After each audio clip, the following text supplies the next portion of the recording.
I don't like this anymore.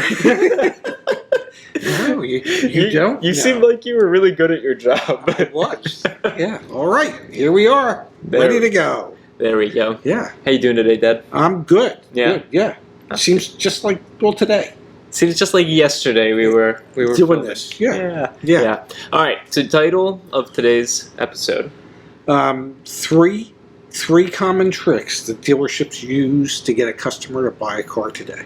Ooh, you came up with that right on the spot. That was pretty good. I can do that. I can't do the people that sponsor us. But I No, can do yeah, that. no, you do not remember our sponsor's name Yeah. ever. Yeah. But that's okay because I do. FindTheBestCarPrice.com. They've continued their sponsorship, their support of us, which we greatly appreciate. You can't understand why. But Link God down. bless them.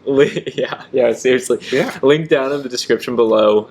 They aggregate the different car deals. By now, you've heard it in some of our other videos. Really what they're trying to do is help you get the best car price possible by working multiple dealers against one another. That's what they're there to do. Check it out. Link down below. Hence the name. Which is? FindTheBestCarPrice.com/insider. For audio. Yeah. What's yeah. our company's name? Pit. All right, let's get into it. Okay. What are we doing again today? Tricks. The three most common tricks that dealerships use to get a customer to buy a car today. What's the number? What's the first one that comes to mind? Well, the first one that comes to mind is really this price. It's only good for the next half hour. It's only good today, folks. I don't care that it's 10:30 in the morning. If you don't get back here by 8 o'clock tonight, this price is off the table. That's the longest 30 minutes in the history of 30 minutes from 10 In the history of time. We get this asked all the time. Yeah. If you don't mind doing this, Yeah. let's role play this. So, Okay. So I'm the customer, Yeah. and you're you. Actually, how about you be me and I'll be you? That sounds like a bad idea. I'll be me, you be you. Good. I like that. All right. I'm much more familiar with my part that way. Yeah, me too. Good. All right, so I'm interested in this Porsche 911. Yeah. Yeah. Yeah, Zach, really, it's so great to have you here today. We're thrilled to have you here, but honest to God, this price of $173,000, That's probably spot on. yeah, it's literally the best I can do for you, and we're being so aggressive that if you pass on that, this price is only good now. Like I'll today, tell you what, I'll do you one courtesy. We close at 8.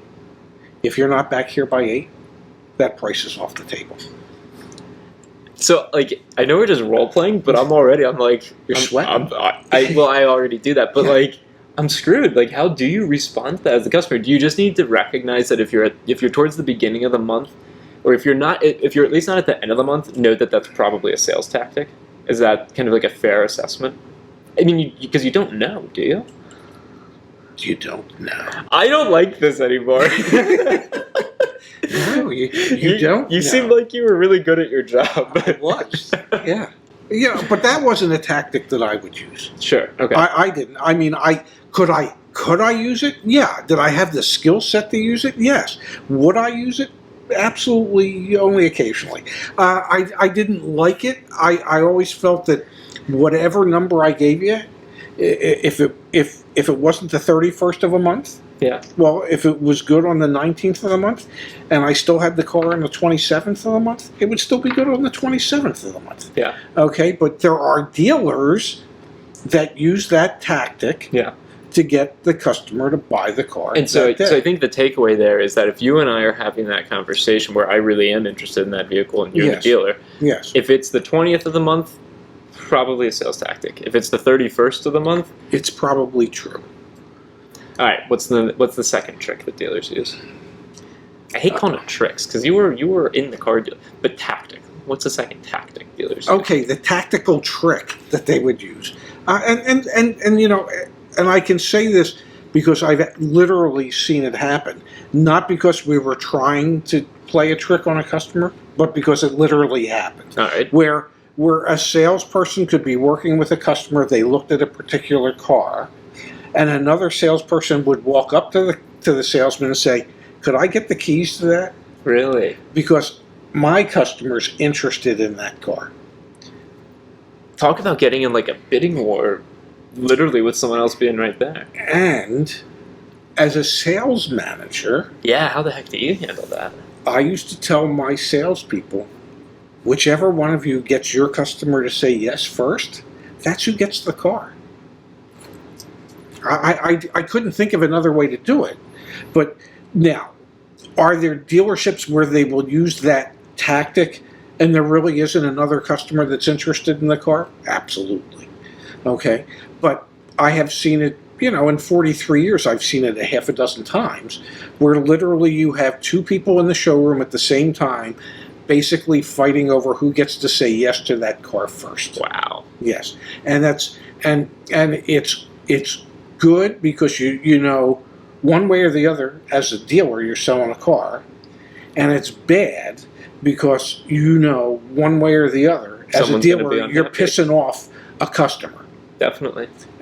So it really is an untenable position, but it's a position that I've found myself in dealerships, not because we've put ourselves in that position. It just happens that way occasionally. But I have also worked in dealerships where I have seen, one salesperson say to another, "Do me a favor, come up to me while I'm talking to my customer, Wow. ask for the keys to my car, tell them you have somebody that's interested in the car." That's talk about the stuff that makes this personification of dealers, being a negative light. Something Yeah. less than savory. Yeah. Yeah. Well, that's because some of them are Yeah. something less than savory. All right, so that's Yeah. tactic number 2. You got a third one on you? Let me think for a second. A Alright. third one. I can filibuster. I can tell you the most common, and we see it in the comments a lot, is Yeah. where when you give your keys to your salesperson so that you can get your trade appraised, Yeah. they somehow misplace the keys, or they The sales manager has him, and he's busy right and now. he's busy, and there's somebody in his office, and Yeah. and so they use it as a delaying tactic. I will tell you, when I appraised a car, and if I was with the customer when we were done getting back from driving it around, Yeah. I would hand them the keys. I would also tell you there were times that the keys were on my desk. And it wasn't like they were on my desk because we were refusing to give them to the customer. They were just on my desk. Yeah. And oftentimes, if we couldn't make a deal, and as the salesperson's running out of my office to go, confirm that we couldn't make the deal, I'm screaming, "Wait a second! Here's his trade keys!" Because I didn't want anybody thinking that we're holding their keys hostage. Definitely. Now, at a lot of dealerships, they do that, and the reason they do it is so that the sales manager can be the last person that says goodbye to the customer. And here's your keys. Thank you for stopping in today. I understand we're pretty close to making a car deal. Can you share with me what might be holding you back? Well, give me an opportunity to see if I can maybe bridge that gap in some way. Yeah. But Hearing you just said that reminded me of one of the least favorite phrases that I'm so used to hearing from sales managers or salespeople. Yeah. What can I do today to earn your business? Well, yeah. No, I wouldn't. I never. God, earn. I wouldn't allow my salespeople to say that. Really? Yeah. That's good because Yeah. it's like Because you hear it at every other dealership. every Yeah. dealership. Yeah, because they say, what do we need to do to earn your business? And it's like Exactly. you know someone in the 70s was the master trainer of car salespeople, Yeah. and they came up with the word track of you got to say what do we do to earn your business, not Yeah. get your business, Yeah. but earn your, and that's Yeah. just stuck. Yeah, and it's and I hated that because you would hear that at every dealership, and mine was, I understand we're close. What do we have to do to maybe bridge the gap? yeah, You as a customer, you have a desire to buy the car.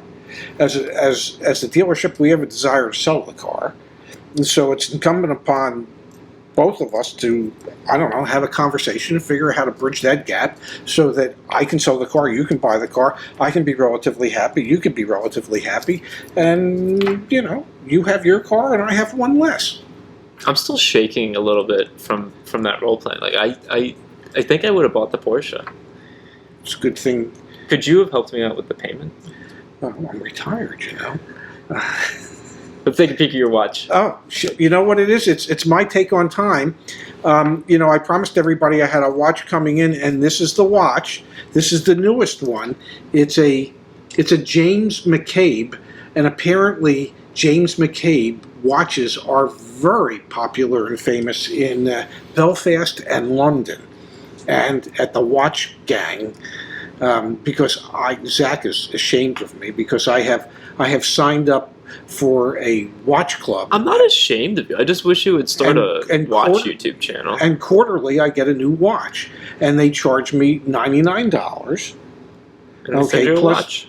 Plus shipping. So I think the whole thing was $117. The bezel, as you can see, turns. So clever, and it's a stopwatch, and that's loud. And a regular watch, and it's got the date, and it's a mechanical quartz movement combined, and it's it's a pretty good looking watch for $100. I mean, how bad could it be? I'll let you know in about 30 days. You're funny, man. You get me sometimes. All right, Dad. Thanks for sharing some insights, and let us know down below what tricks have you been privy to. Oh yeah. And also, what tricks have been played on you? Yeah, seriously, let us know. That'd be interesting to hear. And people request all the time for the role play stuff. So yeah, if you want to see more of that, which I'm still questioning, why you would, but let us know. Maybe we can actually plan something out and make it happen. Yeah, I could get you to sign. Yeah. I can sit on the other side of this table. I could get you to sign. Yeah, I'm pretty sure. Is that a challenge? No, it's not really. Not for me.